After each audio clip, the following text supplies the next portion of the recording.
हूं आपके साथ मनोज मनु। जी हां, रविवार की रात आईसीसी चैंपियंस ट्रॉफी में टीम इंडिया की शानदार जीत के बाद जोरदार जश्न मनाया गया। पूरे हिंदुस्तान में खुशी की लहर थी, लेकिन कुछ लोग थे जो मातम भी मना रहे थे। मध्य प्रदेश के इंदौर के महू में ऐसा लगा कि जश्न को जनाजे में तब्दील करने की साजिश थी। नफरत की आग लगी थी, लेकिन वक्त रहते सब कुछ कंट्रोल हो गया। उत्तर प्रदेश के सहारनपुर और हैदराबाद में भी हंगामा और बवाल हुआ। अब सवाल यह है कि भारत की जीत पर जश्न से आखिर कौन जलता है, या फिर जश्न मनाने वालों ने कुछ ऐसा किया कि हंगामा बरप गया। वो कौन है, इसी पर हम चर्चा करेंगे, लेकिन उसके पहले हमने एक रिपोर्ट तैयार की है। इस रिपोर्ट को गौर से देखिए।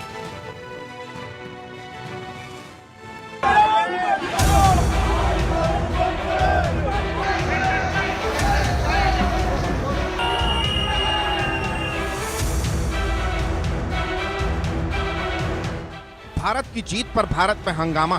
महू, हैदराबाद, सहारनपुर में बवाल, उठे सवाल, कहीं पथराव, कहीं आगजनी, कहीं मारपीट। भारत की जीत पर हिंसा की साजिश किसकी? 12 साल बाद चैंपियंस ट्रॉफी में भारत की जीत पर पूरा हिंदुस्तान रविवार की रात जश्न मना रहा था। शहर शहर पटाखे फोड़े जा रहे थे, सड़कों पर सैलाब उमड़ा हुआ था। लेकिन भारत में ही कुछ लोग ऐसे हैं जो खाते तो भारत की है, लेकिन गाते दुश्मनों की। जिस वक्त पूरा देश खुशियां मना रहा था, उस वक्त कई जगहों पर साजिशें की गई।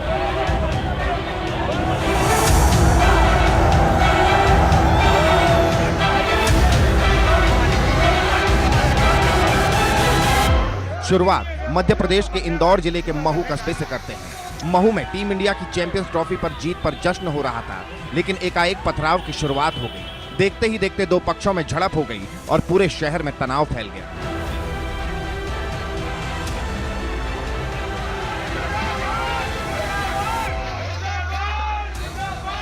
रात की घटना के बाद हिंदू समाज का सकल शहर बंद का आह्वान किया गया है। हिंदू समाज ने एकजुट होकर बैठक ली है कि सर्वसहमति से यहाँ जो पूरा शहर है उसको बंद किया जाएगा और दोषियों को उचित कार्रवाई की जाएगी। हालांकि वक्त रहते एक्शन लिया गया और भड़कती हिंसा की आग को काबू में कर लिया गया। फिलहाल स्थिति कंट्रोल में है और शांति है।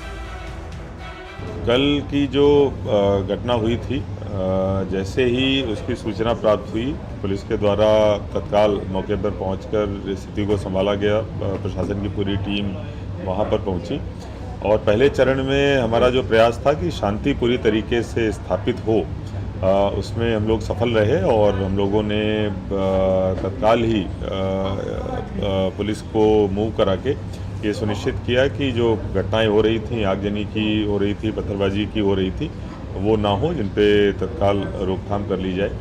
उसके बाद में फिर जो चिन्हांकन है कि कौन कौन से लोग इसमें शामिल थे, किस तरीके से घटना की शुरुआत हुई, इसकी तफ्तीश भी चालू की और जो एफआईआर हुई थी उसके आधार पर अभी तक जो अंतिम जानकारी मैंने ली थी कि 13 लोगों को उसमें गिरफ्तार भी किया गया है।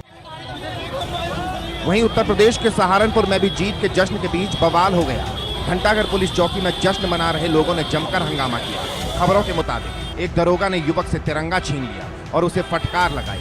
आरोप है कि दरोगा ने तिरंगे को गलत तरीके से पकड़ा और भीड़ को हटाने की कोशिश की। गलत तरीके से तिरंगा पकड़ने को लेकर गुस्साई भीड़ ने दरोगा से धक्का मुक्की की। हालत बिगड़ते देख दरोगा ने पुलिस चौकी के भीतर छिपकर अपनी जान बचाई। जानकारी मिलने पर 3 थानों की पुलिस मौके पर पहुंची। पुलिस कर्मियों ने किसी तरह भीड़ को तितर बितर कराया और लोगों से शांति बनाए रखने की अपील की।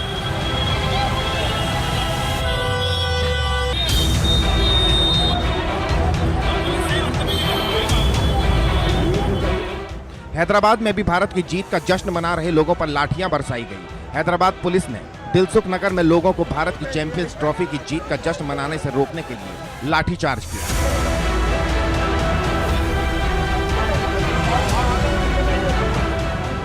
अब सवाल यह है कि भारत की जीत का जश्न मना रहे लोगों पर लाठियां क्यों भांजी गई? सवाल यह भी है, जीत के जश्न पर बवाल, हंगामा क्यों? भारत की जीत पर आखिरकार इतनी दिक्कत क्यों होती है? और जिन्हें दिक्कत है वो फिर भारत में क्यों?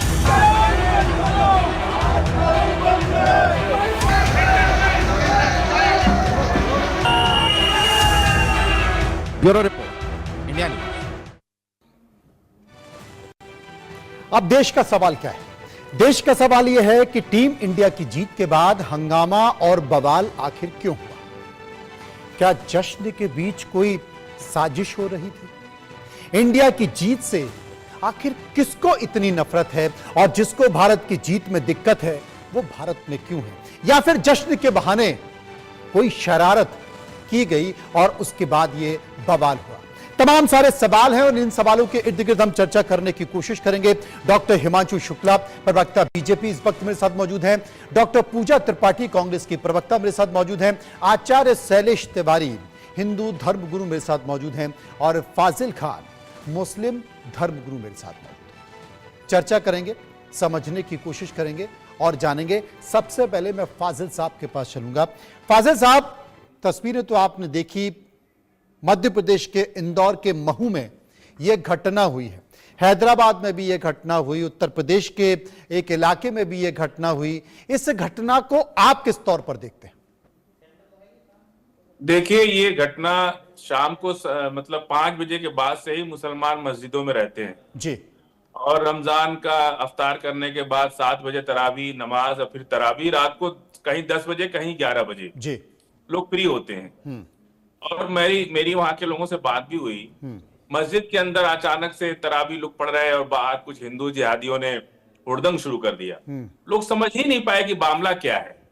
केवल गुस्से में एक दूसरे को बिना समझे लोग एक दूसरे पर छींटा करने लगे और गुस्सा गुस्सी करने लगे। उसी पर बात बढ़ गई। किसी को ये नहीं पता था कि मामला मैच का है।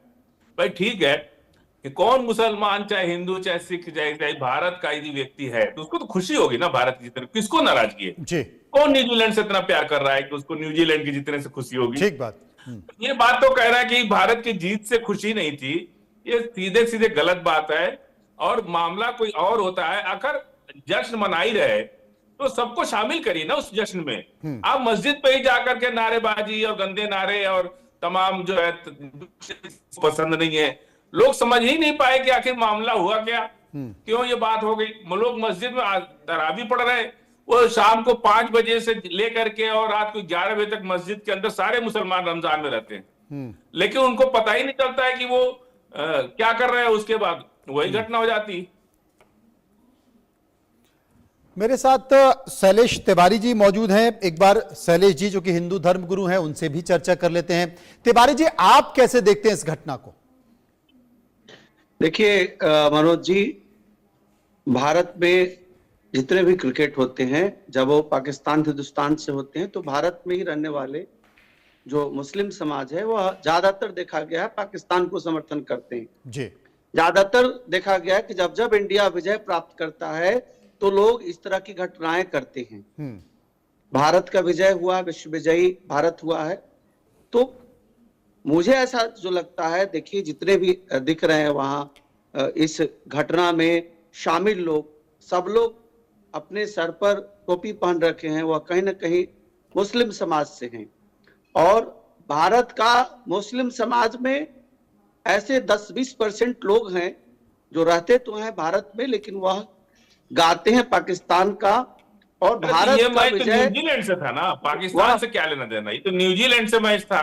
ओवरऑल पाकिस्तान भारत का मैच थोड़ा ही था। इस तो मैच न्यूजीलैंड से से जीता था पाकिस्तान ना तो भारत। पूरी तरह से बरी हो गया। पाकिस्तान तो इस अरे भाई, तो आप इसको गलत समझ रहे हैं ना। देखिए मनोज मैं जी, गलत नहीं कह रहा हूँ। मेरा ये जो कहने का मतलब है कि ये भारत में रहने वाले न्यूजीलैंड का कोई क्यों तरफदारी करेगा? मुसलमान है, चाहे वो तो आप हैदराबाद जो के आरोप हो, लगा रहे हैं ये तो चाहे वो सरासर मुजफ्फरनगर के हो। निराधार आरोप है ना। भारत में हम लोग रह रहे हैं, भारत की बात करते हैं, हमको भारत के जीतने से खुशी होती है। और हम क्यों नहीं खुशी होगी भारत की जीतने से? आप बार बार ये बात दूसरे पर आरोप क्यों लगाते हैं? भारत की जितनी खुशी आपको होगी, लेकिन उन समाज के लोगों को नहीं है। नहीं नहीं, ऐसा नहीं, ये गलत है, ये गलत सोचना है आपका। ये आपके मन की कुंठा है, पूर्वाग्रह है ये। लगाते हैं जो भारत की तिरंगा को नहीं, जलाते पूर्वाग्रह हैं, है। जो हिंदू पाकिस्तानी लोग झंडा जो को है दिखाते इस हैं, तरह की बातें मनगढ़ंत चीजें कोई फैला करके पूर्वाग्रह की नफरत बात नहीं फैलाती है। मीडिया जान रही है और पूरा देश के लोग जान रहा है कि जब भारत जीतता है मैच तो लोग जो है मातम मनाते हैं, और जब पाकिस्तान मैच जीतता है अरे भाई क्यों मातम मनाएंगे? उससे मैच आचार्य शैलेश जी, फाजिल साहब ये कह रहे हैं कि ये बताइए। मैच तो पाकिस्तान से था ही नहीं। अगर पाकिस्तान से होता तो इस तरह की बात होती। मैच तो न्यूजीलैंड से था, तो मनोज जी, पाकिस्तान कहां आ गया इसमें? पाकिस्तान तो खत्म हो गया। पाकिस्तान तो इस पूर्वाग्रह मैच से में रहा ग्रसित ही हैं नहीं। ये। पाकिस्तान तो इस मैच पूर्वाग्रह में से रहा ही ग्रसित नहीं। है। इसी का दुख को लोगों ने शैलेश जी, जाहिर किया। आप कुंठा में है, डॉक्टर पूर्वाग्रह से पूजा ग्रसित त्रिपाठी हैं। मेरे साथ है, मैं उन्हीं के पास चलता हूं, क्योंकि कम से कम कार्यक्रम में चर्चा शुरू करने से पहले हर किसी के विचारों को समझ लिया जाए। डॉक्टर पूजा त्रिपाठी जो कि कांग्रेस की प्रवक्ता हैं, पूजा जी क्या कहेंगे आप? मनोज जी, मुझे लगता है ये जिन्होंने भी ये उपद्रव फैलाया है, आगजनी की है, तोड़फोड़ की है, ये या अपराधी या दंगाई है और इनकी कोई महजब नहीं है। मैं यहीं पे देख रही हूँ कि दो जो एक्सट्रीम बातें हो रही हैं जिनसे मुझे लगता है गुरेज करना चाहिए। कल 12 साल बाद चैंपियंस ट्रॉफी घर में आया है। हर भारतवासी, मैं, आप हूँ, आचार्य जी हूँ, फैज जी हूँ, सब लोग इतनी खुशी में, सबके आंसू निकल रहे थे, सब रास्तों पर थे और पूरा देश जो कहते ना ब्लीड ब्लू, जो नीले रंग से रंगा हुआ था। पर अभी आप कह रहे हैं कि भारत पाकिस्तान का मैच होता है तो एक वर्ग है जिसको पाकिस्तान पे खुशी होती है। भाई साहब हमारे हिंदू जिहादी की बात कर रहे हैं। मुझे लगता है यही जो सोच है ना, जो एक्सट्रीम पर चली जाती है। अगर हम ये 3 घटनाएं देखें, मऊ में जो ये विजय का जुलूस है, वो मस्जिद के सामने जाकर जय श्री राम का नारा क्यों लगा रहा था, यह सवाल भी उठता है। आप अपने उत्सव की उद्दंडता में श्री राम को क्यों लाते? श्री राम जैसे मर्यादा पुरुषोत्तम राम को वो भी मस्जिद के सामने का नारा क्यों नहीं लगाएगा? देखिए सहारनपुर में, जय श्री राम का नारा लगाना क्या पाप है क्या? जय श्री राम, जय श्री राम का नारा लगाना पाप है क्या? भारत जय श्री राम नहीं लगाएगा, कहाँ लगाएगा? अफगानिस्तान में लगाएगा, पाकिस्तान में लगाएगा, भारत के हर जगह पर जय श्री राम का नारा लगाएगा, क्यों नहीं लगाएगा? मुझे बोलने दीजिए। सहारनपुर में इस पूरी उपद्रवी भीड़ ने एक पुलिस वाले पर ही आक्रमण कर लिया कि उसने तिरंगा उल्टा पकड़ा था। अरे भैया, उसके पास जाकर समझाइए कि आपने तिरंगा उल्टा पार कर दिया। आप यहाँ भारत और पाकिस्तान की बात करें, मैं पाकिस्तान के इतने सुंदर विजुअल देख रही थी उस दिन कि जब विराट कोहली शतक बनाते हैं तो वो अपनी टीम की हार पर दुखित होते, पर विराट कोहली को सेलिब्रेट कर रहे थे। मुझे लगता है खेल भावना यही है। इस टीम में अगर रोहित शर्मा है तो इस टीम में शमी भी है। तो यह टीम हिंदू मुसलमान नहीं, यह टीम भारतीय है और हर भारतीय होने की वजह से हमें इस टीम पर गर्व था। और कोई भी हो, किसी भी मजहब का हो, हर दंगाई, हर आपराधिक प्रवृत्ति के इंसान को पहचान कर, उन्हें नामजद कर, उनके खिलाफ कार्रवाई होनी चाहिए, उनके खिलाफ सजा होनी चाहिए। डॉक्टर पूजा त्रिपाठी ने अपनी बात को कहा, जो कि कांग्रेस की प्रवक्ता हैं, तो डॉक्टर हिमांशु शुक्ला बीजेपी के प्रवक्ता हैं, दोनों डॉक्टर हैं, तो मुझे लगता है कि बेहतर तरीके से चीजों को रखेंगे।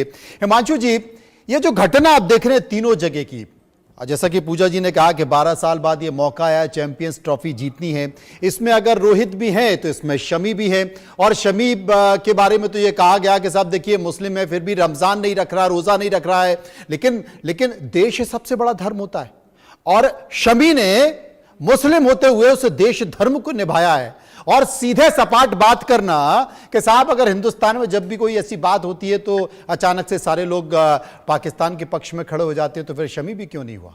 लेकिन जो चर्चा है, जो घटना है, जो तस्वीरें हैं, चाहे वो महू की हो, हैदराबाद की हो या फिर सहारनपुर की हो, डॉक्टर हिमांशु क्या कहेंगे आप? जी, सबसे पहले तो मैं ये कहूंगा कि जो दुर्घटना हुई है, इसको मैं हिंदू और मुस्लिम एंगल से नहीं लूंगा। ये हिंदू और मुस्लिम का कोई एंगल नहीं है।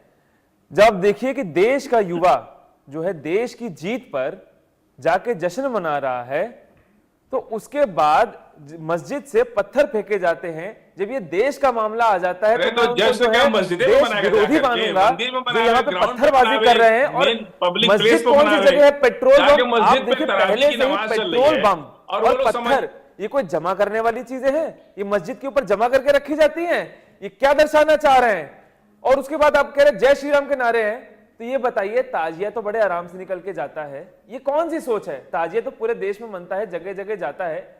ये कौन सी सोच है कि जय श्री राम, मैं स्टूडियो में जय श्री राम का नारा लगा रहा हूं, कौन मुझे रोकेगा? मैं रोड पे जाके जय श्री राम का नारा लगा रहा हूं, कौन रोकेगा? इसमें कहां से मैंने वायलेंस कर दी है? ये बताइए। आप बड़ी बड़ी बातें करके आते हैं कि देश में जो है मिट्टी में सबका खून मिला है, तो अगर ये देश विरोधी हरकत करते हैं, मैं तो नहीं मानता। अगर ऐसी हरकत करना है तो वो देश विरोधी मानूंगा। मुस्लिम तो अच्छा होता है, लेकिन ये कौन सी सोच है, ये कौन सी विचारधारा है? देश का युवा है, 16 साल के लड़के, 14 साल के लड़के, 18 साल के लड़के, वो तो खाली नाच रहे हैं। वो क्रिकेटर कोई बनना चाहता है, कोई कुछ बनना चाहता है, वो वहां जाके जश्न मना रहा है भारत के अपने देश की जीत का 12 साल बाद का, उसके ऊपर पत्थर फेंक रहे हो। ये कौन सी विचारधारा? इनको देश से बाहर निकाल देना चाहिए। बात करते हैं, कहते हैं कि खून मिला हुआ है। फाजिल साहब, मैं एक बात आपसे पूछना चाहता हूं, क्या यह सोची समझी साजिश थी? और अगर यह सोची समझी साजिश थी तो किसकी साजिश थी, जरा बताएं। देखिए, भारतीय जनता पार्टी लगातार इस तरह के प्लांटेड लोगों को प्लांट करती है। आप बताइए कि आप घर में बैठे हैं कर दे रहे अपने और कोई अचानक से आपके घर में आके कूद जाए, मस्जिद के ऊपर, आप समझ पाएंगे कि क्या हो रहा है घर में। तो जब हम कह रहे हैं कि ठीक है 7 बजे लोग 5 बजे ही मस्जिद में चले जाते हैं और रात को 10 बजे 11 बजे तक रहते हैं, अचानक से भीड़, कोई शोर कर रहा है, कोई तरावी की नमाज चल रही है, कोई कुछ समझ ही नहीं पाया और शुरुआत जो है मस्जिद पे जाकर के आप हुड़दंग शुरू कर दिए। भाई नमाज खत्म हो जाने थे, उनको भी शामिल कर लेते अपने जश्न में, उनसे भी कहते कि लीजिए मिठाई खाइए। फाजिल साहब, एक बात मैं आपसे पूछना चाहता हूं। फाजिल साहब, मैं आपसे एक बात पूछना चाहता हूं। फाजिल साहब, मैं आपसे एक बात पूछना चाहता हूं। मैंने ये इसलिए कहा कि क्या ये कोई सोची समझी साजिश थी? 10 बजे मैच खत्म हुआ, 10:30 बजे, 10 से 10:30 के आसपास ये जुलूस निकला। वहां जो जुलूस निकला उसमें कैसे लोग थे, क्या कर रहे थे, वो सबने देखा, क्योंकि वो वीडियो है, वो सबके सामने है।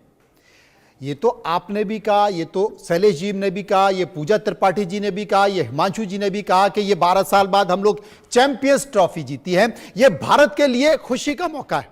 और आपने कहा कि ये एक सोची समझी साजिश थी।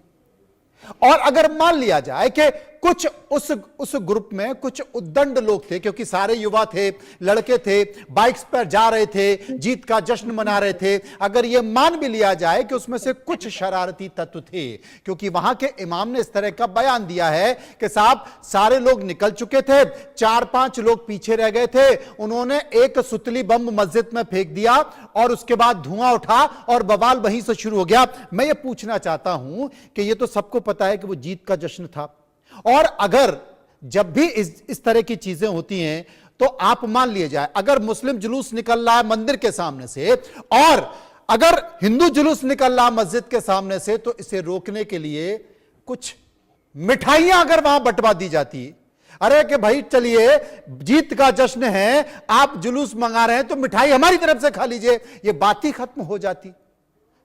अगर आभास होता कि ये साजिश है तो बात ही खत्म हो जाती। लेकिन हुआ क्या, एक ने पता नहीं सुतली बम फेंका कि नहीं फेंका, लेकिन उन्होंने कहा कि साहब सुतली बम फेंक दिया था, कुछ लोगों ने कह दिया, वहां से पत्थरबाजी के भी पत्थरबाजी के वीडियो हैं, कैसे पत्थर और हथियार रखे जाते हैं। भारत के सभी मस्जिदों में पहले से ही पत्थर और हथियार प्लानिंग करके रखे जाते हैं, ताकि यहाँ से कोई पेट्रोल बम कहां से आ रहा है? पेट्रोल बम कौन रख रहा है मस्जिद के ऊपर? ये बताइए फाजिल जी, इसका जवाब बस दे दीजिए। पेट्रोल बम रख कौन रहा है? क्या भारतीय जनता पार्टी आके रख रही है? आप जो है मस्जिद पर बम फेंक देंगे और आप कितना, अरे मस्जिद में पेट्रोल बम कहां से आ रहा है? इमाम साहब की बात को मान ही नहीं रहे। मस्जिद में पेट्रोल बम कहां से आ रहा है भैया, इसका जवाब दोगे? उनको क्या इंटरेस्ट है? उनको चुनाव लड़ना है, जिसको चुनाव लड़ना है वो बम फेंक रहा है, जिसको राजनीति करनी है वो बम फेंक रहा है। इमाम साहब को कौन सा चुनाव लड़ना है? इमाम साहब का क्या इंटरेस्ट है इसमें, बताइए। कोई बात फैलाने में इमाम साहब का न तो उनको काउंसिलर का चुनाव लड़ना है, न एमएलए का चुनाव लड़ना है, न कोई उनका इंटरेस्ट है। तो भारत देश की बेचारे 5 टाइम नमाज पढ़ाते हैं, लड़ना है। फाजिल जी ये बताइए, 16 साल के लड़कों को जो बाइक चला रहे हैं चुनाव लड़ना है, कोई मतलब ही नहीं होता है। अरे फाजिल जी जवाब दो। अब उनकी बात को आप नहीं मानिए। देखिए पूरे देश में लाखों मस्जिदें हैं और 140 करोड़ ने जश्न मनाया चाहते हैं, लेकिन कहीं ना कहीं 1-2 घटनाएं होती हैं और ये पूर्वाग्रह के कारण होती हैं। अगर एक दिमाग में एक बैठा हुआ है पूर्वाग्रह कि भाई इसके पहले भी होता रहा है, तो उस पूर्वाग्रह के कारण घटनाएं हो जाती हैं। इसके लिए कोई बड़ा जिम्मेदार नहीं है उसको। प्रशासन अपना काम कर रहा है, प्रशासन खुद ही सक्षम है, वो कोई भी प्रशासन किसी पार्टी की सरकार हो, लेकिन देखिए साहब, फाजिल साहब, अगर प्रशासन सक्षम होता तो उसे इस बात की जानकारी होती कि यहां से जुलूस निकल रहा है। ये बहुत सकरा रास्ता है जामा मस्जिद का। हमने अपने संवाददाता से बात की, उसने बताया बहुत सकरा रास्ता है, अमूमन यहां से जुलूस नहीं निकलता है, जुलूस निकलने का रास्ता कोई और है। और पहले भी यहां पर दोनों पक्षों के तमाम वरिष्ठ लोग बैठे हैं, पुलिस के साथ सहमति हुई है कि यहां से कोई जुलूस नहीं निकलेगा। बावजूद जुलूस निकल गया तो सबसे पहले जिम्मेदारी तो मैं पुलिस प्रशासन की मानता हूं कि यहां से जुलूस निकला एक कैसे। बात और मनोज जी हम बता दें आपसे, एक बात और बता दें, हम लोग ऐसे समाज से, हमारे यहाँ शादी ब्याह शाम को होती है, ईशा की नमाज भी शाम को होती है। कई बार बारात जो है बाजे गाजे के साथ जाती है तो मस्जिद में नमाज और अजान के टाइम वो लोग थोड़ी देर 2-3 मिनट के लिए बंद कर लेते हैं और आगे निकल के बजाते हैं। ऐसे माहौल को हमने देखा है और यही देश हमारा है, यही देश हमेशा से रहा है। वो लोग भी हिंदू थे। शैलेश जी बताएंगे, मैंने शादी ब्याह के बाजे को शैलेश जी बताएंगे कि ये देश पहले कैसा था और अब कैसा है। तिवारी जी, बाजा बंद कर दीजिए। तिवारी जी, हम उस भारत की कल्पना करते हैं। मनोज जी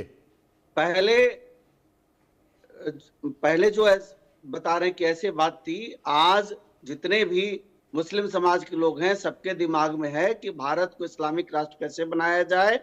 आज प्लानिंग तरीके से ये लोग मस्जिदों में हिंदू राष्ट्र की बात हो रही है, इस्लामिक राष्ट्र कहाँ बनेगा? सब रखते हैं। इस्लामिक राष्ट्र बनने में कोई इंटरेस्ट नहीं है मुसलमानों को। नहीं, शैलेश जी का कहना है कि मुस्लिम इस्लामिक राष्ट्र बनाना चाहते हैं और ये जो हिंदू हैं जितने भी, वो हिंदू राष्ट्र बनाना चाहते हैं। ये लोग ब्राह्मण राष्ट्र बनाना चाहते हैं, ये ब्राह्मण राष्ट्र बनाना चाहते हैं ताकि दलितों को, आदिवासियों को गुलाम बना के रखा जा सके, पिछड़ी जाति को गुलाम बना के रखा जा सके। अरे आदिवासी राष्ट्रपति है राजा साहब, इस देश के राष्ट्रपति आदिवासी बनाने में ये सारा, ये जो सारा इस देश की राष्ट्रपति आदिवासी समुदाय से आती है, इसलिए ऐसा न कहें। जितने भी ये ब्राह्मण राष्ट्र बनाने के लिए, अरे फाजिल भाई इसका जवाब दे दो, मस्जिद के ऊपर मंदिर कैसे आ गए? ये जवाब नहीं निकलेगा तुम्हारे मुंह से। अच्छा शैलेश जी को सुन लें, फाजिल साहब शैलेश जी को सुन लें, शैलेश जी को सुन लें। हाँ शैलेश जी, देखिए मनोज जी, आज जितने भी पूरे देश के मस्जिद हैं, जरूरत है वहां पर सीसीटीवी लगा करके, और जितने भी नजदीकी थाने हैं वहां से जोड़ने की जरूरत है। संविधान से खुशी नहीं इनको, ये संविधान को खत्म करना चाहते हैं। AK-47 रखे जाते हैं, और AK-47 रखते हैं, देख लीजिए, उसको बैन किया जाए। आज सरकार जरूरत है सभी मस्जिदों में, जिसका मन सभी करे मस्जिदों में सीसीटीवी लगा करके हिंदू और नजदीकी थाने से जोड़ने की जरूरत है। जिस तरह के लोग फर्जीवाड़ी करते हैं, बड़ा संकट हो जाएगा, बड़ा संकट हो जाएगा। शैलेश जी आप कह रहे हैं कि जितने भी मस्जिद है वहां पर सीसीटीवी लगाए जाए, तो फिर फाजिल साहब कहेंगे साहब जितने भी अखाड़े हैं, जितने भी मंदिर हैं वहां भी सीसीटीवी लगाया जाए। पूजा त्रिपाठी जी, डॉक्टर पूजा त्रिपाठी, मंदिरों में है हमारे, डॉक्टर पूजा त्रिपाठी, इसके लिए फाजिल साहब रुकिए, काफी समय ले लिया, समय कम है। पूजा त्रिपाठी जी, मुझे लगता है ये मस्जिद और मंदिरों से सीसीटीवी निकालकर रास्तों पर लगा दीजिए, ताकि जो इस देश में हर दिन 83 रेप हो रहे हैं उनसे महिलाओं को सुरक्षा मिले। चाहे मुस्लिम महिलाएं हो, चाहे हिंदू महिलाएं हो, रेप सभी का हो रहा है, हिंसा सभी पर हो रही है। यही तो मुझे लगता है इस पूरे मुद्दे को डाइल्यूट करने का, इस पूरे मुद्दे को कम्युनलाइज करने का। अगर आप मऊ की घटना पे सवाल उठाते तो सहारनपुर में तो कोई हिंदू मुस्लिम एंगल ही नहीं था, वो तो एक उपद्रवियों की भीड़ थी जिन्होंने पुलिस वाले की जान तक लेने पर तारीफ हो गई। उन्होंने कुछ घंटों के लिए पुलिस थाने तक को कैप्चर करके रख लिया था। और अगर आप हैदराबाद में देखिए तो पुलिस ने सही किया कि उनको ट्रैफिक डाइवर्ट करने के लिए, उन लोगों को उनके उपद्रव को कम करने के लिए। मेरा ये बात है, आपको उत्सव करना है, मिठाई बांटिए, गले लगिए, ये जय श्री राम का विध्वंस नारा या आप बम फोड़ रहे हैं या आप डॉक्टर हिमांशु, में देश का ही डॉक्टर हिमांशु, जय श्री राम का विध्वंस समय कम है। डॉक्टर हिमांशु जी, पहले बात तो ये पुलिस प्रशासन की बात करते हैं। अब ये बताइए, संभल में कोर्ट के निर्देश, एक बार शांत रहिए सब लोग, संभल में कोर्ट का निर्देश आया, चर्चा कर लेंगे, कोर्ट का निर्देश आया, संभल पे फिर कभी कर लेंगे। नहीं, मैं इनके अरे बात बहुत लंबी निकल जाएगी, लोकल ये इंटेलिजेंस 100-150 साल में खत्म नहीं होगी, ये बात 100-150 साल में खत्म नहीं होगी। अभी बात कर लेते हैं। कोर्ट ने बोला मस्जिद की चेकिंग होनी चाहिए, उस पर पत्थरबाजी क्यों हो गई? ये मस्जिद में पत्थर कहां से आ जाते हैं, पेट्रोल बम कहां से आ जाते हैं? जब कोर्ट ने बोला, पुलिस वाले गए वहां पे चेक करने, हमारे मस्जिद में ताला नहीं लगता, हमारी मस्जिदें 24 घंटा खुली रहती हैं। अरे भैया, 24 घंटा ये सब मस्जिद आ कहां में लोग जाता आते है जाते ये हैं, बताइए। बहुत मुसाफिर जाके सोते कांग्रेस भी हैं वाले तो उसमें। बोले ही नहीं, 24 जब भी घंटा देश हमारे विरोध की जब बात चाहिए होती तब है, जाके जांच ये करिए, इंडिया गठबंधन हम वाले लोग पूरा सबसे पहले आ जाते हैं।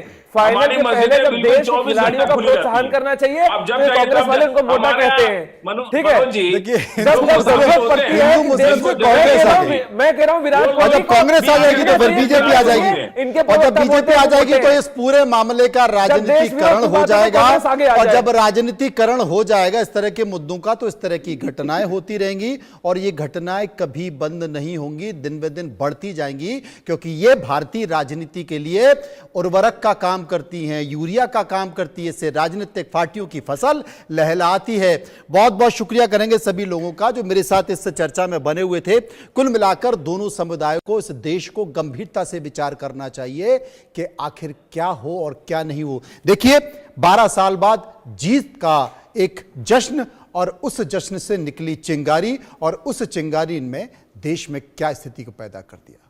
क्या होगा इस देश का, उसके भविष्य का, क्या इसी तरह की चर्चा होगी? क्या इसी तरह की चर्चा पर हम बात करेंगे? फिलहाल बहुत बहुत शुक्रिया करेंगे। रुकते हैं यहाँ पर कुछ